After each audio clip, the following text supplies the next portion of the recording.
So in other words, we're going to take the fraction 1/16 and we're going to convert it to a decimal. After we convert it to a decimal, we'll be able to convert it to a percentage very easily. To convert a fraction like 1/16 to a decimal, we treat it as long division. That is to say, we read this as 1 divided by 16. How many times does 16 go into 1 without going over? It doesn't, so that's going to prompt me to add a decimal. Again, I know I'm going to need at least a few zero placeholders. You can add as many zeros after 1 as you need. That said, I'm going to bring that decimal into my answer. Again, 16 did not go into 1, so we're going to put a 0 above the 1. How many times does 16 go into 10 without going over? It doesn't, so put a 0 above that 10.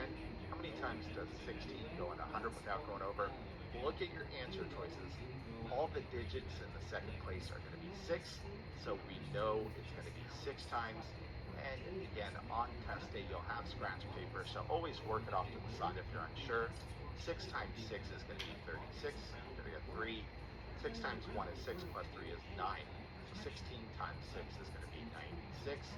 100 minus 96 is 4. Drop down to 0. How many times does 16 go into 40 without going over? That's going to be 2 times, and you can tell, given your answer choices, that it should be 2 times as well. 16 times 2, you can't do it mentally, do it off to the side. That's going to be 12, carry a 1. 2 times 1 is 2, plus 1 is 3. This is 32. 40 minus 32 is 8.